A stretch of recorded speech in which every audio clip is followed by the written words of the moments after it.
Hi மக்களே, காலையில் வீட்டிலேருந்து கிளம்பி போகிற வழியில் பிரேக்ஃபாஸ்ட் எல்லாம் முடிச்சு நாங்கள் இன்றைக்கி வந்திருக்க இடம் தான் விஜிபி ஒண்டர் வேர்ல்ட். ரொம்ப நாளாகவே இங்கே விசிட் பண்ணணும்னு யோசிச்சுட்டே இருப்போம். ஆனால் இந்த வாட்டி தான் நாங்கள் பிளான் போட்டு கிளம்பி வந்துட்டோம். நம்ம உள்ளே என்டர் ஆகும்போது இந்த சைட் ஃபுட் கோர்ட் இருக்கும், இந்த சைட் ஃப்ளை டைனிங் இருக்கும். ஃபுட் கோர்ட்டில் இருக்க ஃபுட் எல்லாமே ஓரளவு ரீசனபிள் ப்ரைஸாக தான் இருக்குது. டிக்கெட் சார்ஜஸ் பார்த்திங்கன்னா 750 per person. டிக்கெட் வாங்கிறதுக்கு முன்னாடி நமக்கு ஒரு ஃபார்ம் கொடுப்பாங்க. அதில் நம்மளுடைய பேசிக்கான இன்ஃபர்மேஷன்ஸ் இருக்கும். அதெல்லாம் ஃபில் பண்ணி கொடுத்த உடனே சைடில் இந்த கேஜிஸோட வெயிட்டை பார்த்துக்கோங்க. இதை பற்றி நான் பின்னாடி சொல்கிறேன். ஒரு கிரிப் சாக்ஸும் டேகும் கொடுப்பாங்க. டேக்ல இருக்க கோடை ஸ்கேன் பண்ணி தான் சில ரைட் போகிற மாதிரி இருக்கும். டேகை கையில் கட்டி அதில் இருக்க கோடை ஸ்கேன் பண்ணி நாங்கள் உள்ளே போயாச்சு. உள்ளே போகும்போதே நமக்கு ஃபர்ஸ்ட் இந்த டான்சிங் வாட்டர் ஃபால் தான் இருக்கும். எனக்கு ரொம்பவே பிடிச்சிருந்துச்சி. நான் வெயிட் பண்ணி 2 சைடும் வாட்டர் ஃபால் வந்து மிடில் நடந்து போயிருந்தேன். சூப்பராக இருந்துச்சு.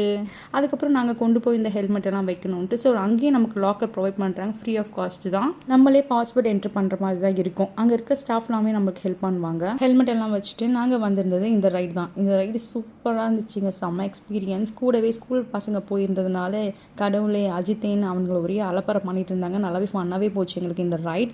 நெக்ஸ்ட் நாங்கள் ட்ரை பண்ணியிருந்தது ஜிப்லைன் தான்.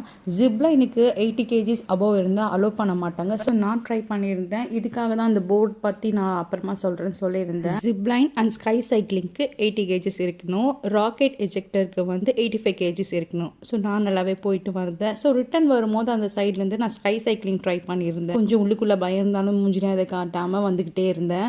ஸோ இதுவும் நல்லாவே இருந்துச்சு. வந்ததுக்கப்புறம் தான் சொல்கிறாங்க திருப்பி சைக்கிள் எடுத்துகிட்டு போய் அந்த சைடு விடணும்.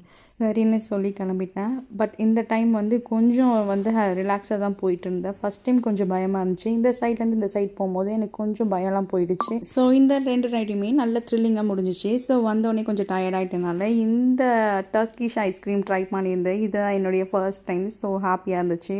ஸோ நல்லாவே விளையாடிட்டு ஐஸ்கிரீம் கொடுக்கும்போது அவர் தரவே இல்லை. அப்புறம் ஒரு வழியாக வாங்கிட்டேன்.